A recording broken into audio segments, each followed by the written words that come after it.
ญาติที่อันตรายต่อพนักงานและประเทศชาติของพวกเขา 1. พยาธิสอราษฎร์บังหลวงแม่นพยาธิสวยใส่ฐานะตำแหน่งสิทธิอำนาจหน้าที่ของตนเพื่อยักยอกเอาทรัพย์สมบัติของรัฐและประชาชนส่อโกงรับสินบนและพฤติกรรมอื่นๆถือว่าเป็นการกระทำผิดที่ต่ำต้อยในสังคม 2. พยาธิฟุ่มเฟือยพยาธินี้มักติดพันกับการขึ้นแผนงบประมาณเกินความเป็นจริงการจัดซื้อวัตถุที่มีคุณภาพต่ำกว่างบประมาณนำใส่วัตถุของรัฐอย่างสะสายขาดการคุ้มครองและนำใส่เวลาทางราชการยังฟุ่มเฟือยเอาเวียกส่วนตัวมีเฮ็ดอยู่ห้องการเข้าห้องการซักซ่าพัดเลิกไว้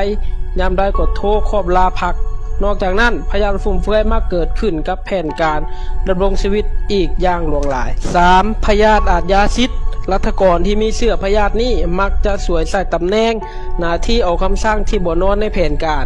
ระเบียบการและแบบแผนวิธีเฮ็ดเวียกเชื่อมั่นตนเองจนเกินไปมักจะเป็นคนหูนาบ่ฟังห้างเสียงปรับเปลี่ยนยากและห่างเหินจากพนักงานและประชาชนเมื่อประชาชนบ่ปฏิบัติตามก็หาว่าเขาเจ้าบ่เข้าใจแนวทาง 4. พนักงานขี้ข้านมักง่ายขี้ข้านคนขั้วซอกหูซอกเห็นขาดการคิดงามเฮ็ดสิ่งใดพอแล้วตีนพอแล้วมือมาลุมารวยตีราคาปัญหาแบบขี้ม้าสมสวยลบหลีกเวียกนักมักเวียกเบากงกันข้ามถ้าเวียกใดที่ติดพันกับผลประโยชน์แม่นโตออกหน้าทันทีเลย 5. พยาธิอวดองค์ทะลงตัวแม่พยาธิถือตนเป็นใหญ่มาการย่องย่อบ่มาการตำหนิเวียกได้ก็อยากเป็นนายหมู่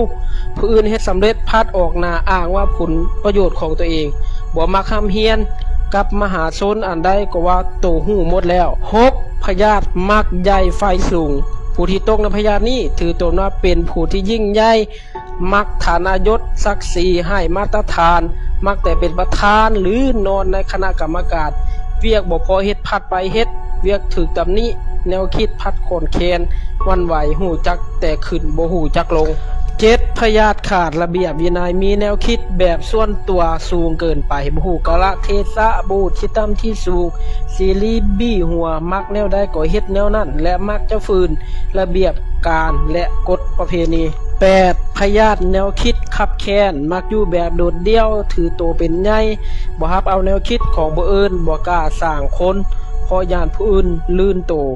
เห็นแก่จุมเจือเสื้อสายลูกหลานนับทั้งผลประโยชน์และ